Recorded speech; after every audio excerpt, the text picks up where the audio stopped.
Hey guys, welcome back. It's been a while since I posted, but I'm at my new apartment now. Here you're seeing the Redsea Reefer 350 that I bought that I mentioned in the last video. So here it is with a nice stand. It also came with this sapphire sump, as you guys can see here. And you know what, overall I was pretty happy with the deal I got, and it came with a bunch of other things like rocks, sand, but I didn't use that, so I tossed that away. And yeah, it's a little bit dirty, but after some cleaning it'll be pretty much new. I used these little glass suction cups to help carry it in, but unfortunately after carrying it in, we chipped this bottom left corner. I tried super gluing it, but after consulting with some people online, they said it's best to just have it resealed and replace the back panel. So at the time of this video, that is in progress. And yeah, kind of disappointed, but it is what it is. So I lived on the 3rd floor, and we pretty much took it out of the elevator, and sadly it was a super long walk to my apartment. We didn't have any dolly, so we had to take constant breaks, which probably led to the little chip. I can't blame anybody but myself. I'm really thankful that my dad and brother helped me carry this in. So yeah, we'll hopefully see this in new shape in about 3 weeks. Alright, so I bought some of my fish over in these buckets so I can feed them while I'm setting up the new place. It is currently 12. This isn't 12 in the afternoon, it's midnight. It's about like a 50-minute drive from my old apartment to my new one. So I'll be putting a heater and a little filter on the back while we are setting up this new 40-gallon breeder that I got because the Redsea Reefer chipped. The next day I set up this new RODI system. Reading the manual was really confusing, but thankfully there's YouTube help. So I pretty much connected this. And what I really like about this new RO system is it's super tiny, so I just put it under my sink. But yeah, I'll be setting up and filling up the 40-gallon breeder in the meantime. You guys can see my little ghetto setup right there for about a day. So here's the next day. As you guys can tell, this is gonna take a while. So I did put some rocks, and yeah, we're just waiting for this to fill up. Alright, so 16 hours later, here we are. Finally got this boy set up. As you guys can tell, my apartment is super messy right now, lots of boxes. But yeah, I do have an EP0 going and a Radion XR30 over the top of the tank.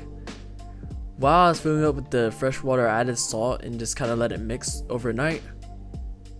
So yeah, I got this set up here. Kind of weird. I used 2 of these RMS stands because one of them didn't come with a little block to attach to the tank.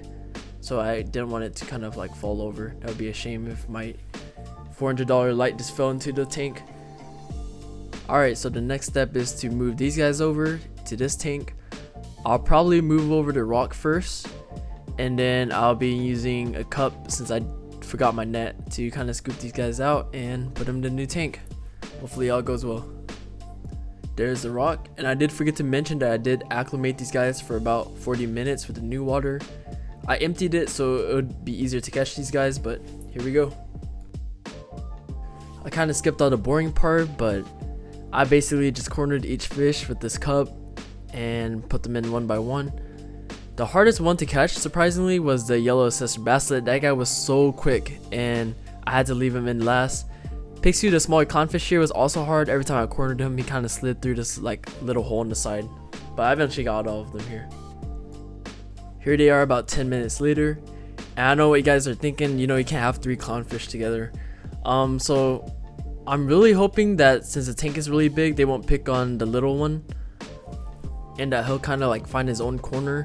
So here these guys are, the paired clownfish in this left side of the corner, and the water is super blurry right now and cloudy, but Pixie's all the way in the back on this side. He's kind of wandered off on his own. So yeah, here he is. And yeah, I'm hoping they'll play nice. If not, then I'll probably take action.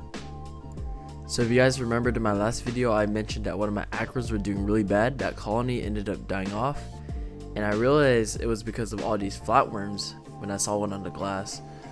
So this is the new mess before I brought everything over. So yeah, that's it for this video. In the next video, I'll probably be showing you guys the new fish I'll be getting. I'm really excited to show you guys, and all the corals I brought over. It's a lot of bags to do, but it is what it is.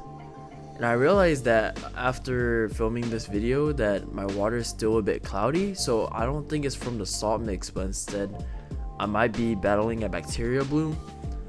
But so far all the fish seem fine, so hopefully this just passes. I'll probably run some carbon.